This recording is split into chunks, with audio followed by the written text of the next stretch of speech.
YouTube。今日はですね、ファンクの真骨頂、パーラメントのアルバムから、メイシオ・パーカーのソロ、ちょっとこちらについて、シェア発表しようと思います。イエー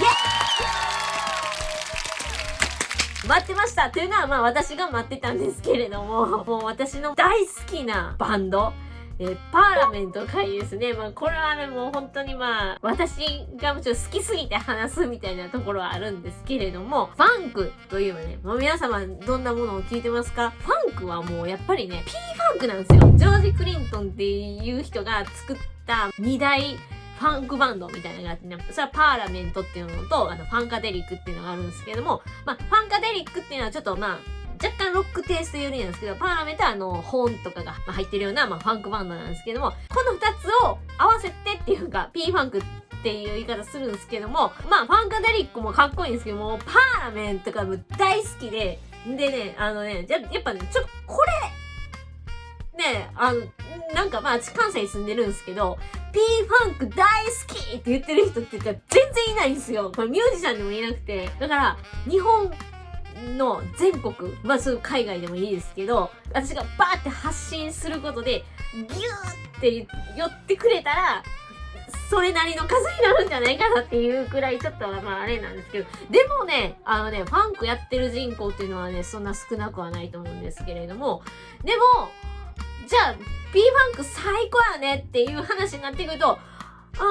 みたいな感じなんですよね。なんでやろうね。でも、ジャズやったらチャーリー・パーカーとか、なんかマイルスとか、コルトレーンとかもいろいろあるんですけども、ファンクはね、絶対ね、これね、P ファンクなんですよね。絶対私の中ではやっぱそうなんですよ。もっと辿ってったらジェームズ・ブラウンなのかもしれないっていうか、でもそうなんですけど、でもね、やっぱりね、もうP ファンクなんですよ、ほんま。で、メイシオのフレーズを紹介するとは言ってるんですけれども、もちろんメイシオのフレーズ紹介するんですけれども、サックスのチャンネルなんでね。でもね、そこから感じれるというか、P ファンクのグルーヴみたいなところを、実はシェアハビしたいなというような、感じでございます。おしゃれなファンクなんてないわけですよ。ファンクっていうものはね、おしゃれじゃないんですよ。泥臭いもんなんですよ。わかります？ジャズだってそうなんですよ。おしゃれなジャズなんてないんですよ。泥臭いもんなんですよ、ジャズなんて。ということでね、ちょっとなんか、盛り上がってしまってますけれども、なんかね、ちょっと賛否両論ありそうな動画にもちょっとなりますね。そうですけどね。決してね、じゃあ、パーラメントとか知らないっていう人が多いわけじゃないんですよ。でも、なんかここまでぐーっと、なんか、せやんな、めっちゃかっこいいよなってちょっとなる人がね、ちょっと少ないので、そういう人いっぱいおったらえないなと思って、ちょっとこういうね、動画にしたためました。ということでね、早速、ちょっとメイシオ・パーカーの、アドリブソロを、ちょっと紹介しつつ、なんかニタニタしながら、ちょっとやっていこうと思います。それでは、どうぞ！キズチャンネル！はい、どうも。はい。はい。ということでですね、パーラメントのライブ P ファンクアースツアー、ね、アルバムから10曲目のドクター・ファンケンシュタインっていう、曲の、6分40秒のところから、アルトサックスのメイシオ・パーカー、超イケイケな、アドリブソロを、ちょっとご紹介させていただこうかと思いますので、まずは音源をこう流しますんで、私の楽譜を、ちょっと照らし合わせながらちょっと聞いてみていただければなと思います。いきます。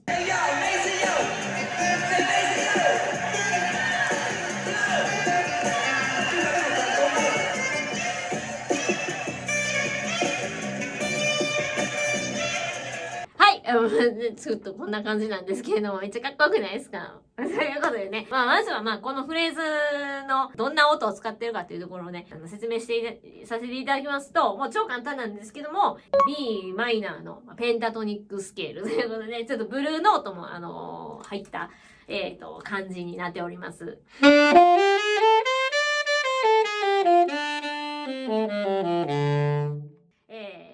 単ですよね。ファンクって結構簡単なスケールを使いがちなんですけれども、この、何ですかソロで、大事なのは別に何のスケールを使ってるかっていうところじゃなくって、やっぱグルーヴなんですよね。このフレーズを練習することで、グルーヴを感じるというかね。そういう感じでね、ちょっと言っていただければなと思うんですけれども、ちょっとね、吹き方なんかもね、ちょっと載せていますけれども、私が、ちょいちょい、なんていうんですかね、J-POP とかのね、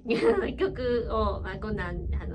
こうやって吹いたらかっこいいですよ、みたいなのね、ちょっとなんかやったりとかしてるんですけれども、そこでもちょっと言ってるんですけど、ジャズとかもファンクももちろんなんですけど、ポップスとかも、とにかく、まずタンギングは絶対必須なんですよね。例えばタンギングせずに吹いたら、全然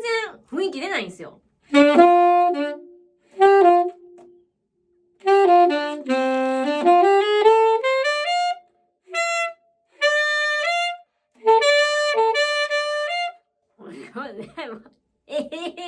キングは基本的に全部の音やるってちょっと思っといてほしいんですよね。これはジャズでもそうやと思うんですけれども、タンキングしていただくっていうことで。それが前提にあった上で、このピンクでね、書いてあるところなんですけども、点って書いてるのは、ペンって感じの、スタッカートって言ったらまたなんか、ポンっていう、軽く跳ねるみたいなイメージをされる方もいるかもしれないですけども、なんかファンクとかそういうのはあんまないんですけど、ペンっていう感じのタンギングなんですよね。で、こうなってるのは、皆さんご存知、テヌートなんですけども、テヌートもね、なんかしっかり吹くとかいう、そういうぬるいやつじゃないんですよね。粘っこく吹くみたいな、ベーって感じで吹くって感じなんですよ。特にこのね、もうパーラム、P ファンクとかもそんなん全然、ベーっていう、なんかもう下品にベーって吹くっていうのがね、鉄則なのかなって思うんですけれども、最初の部分とか、もうこういう、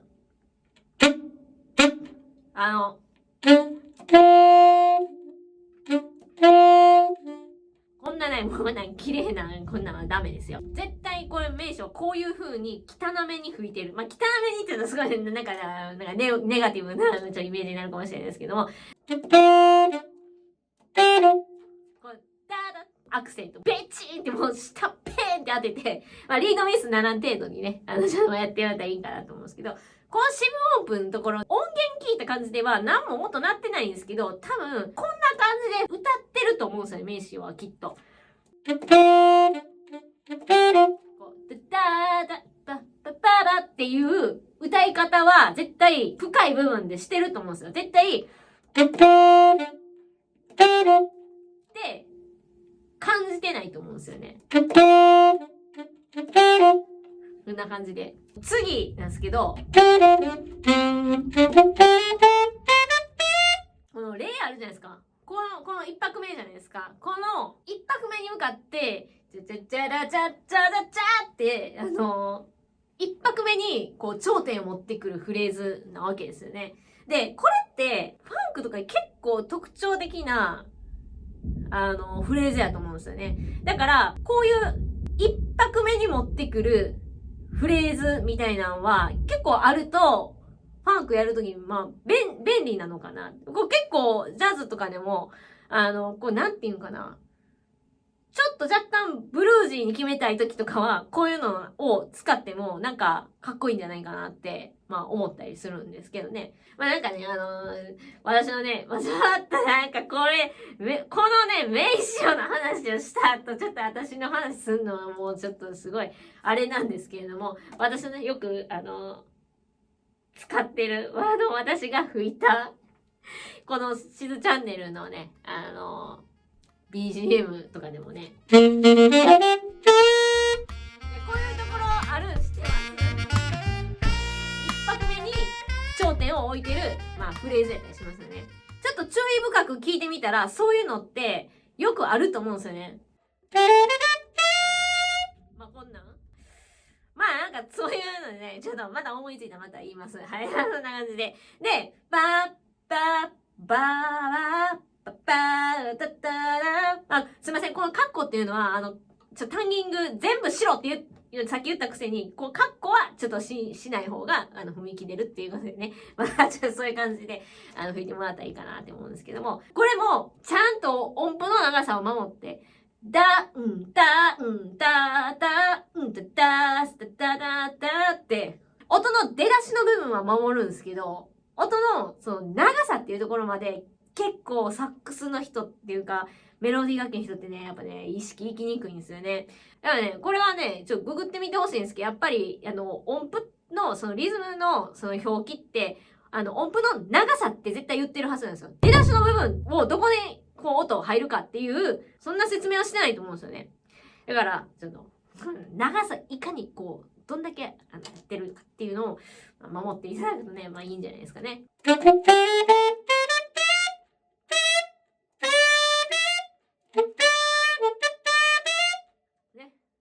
れくらいのね、音の少なさでいいんですよ。もうね、このね、ファンクっていうのはね、ベロベロベロよ、パイーみたいな感じでね、そんなね、高音ギャーって出さんでも、音の少ない、なんか、こん中でこう、ぐっと聴かすっていうね、ファンクってそういうもんなんですよ。ガーッと派手にすりゃいいってもんじゃなくって、少ない音数でぐっと聴かすっていうのも、泥臭いのがやっぱファンクなんでね、ちょっと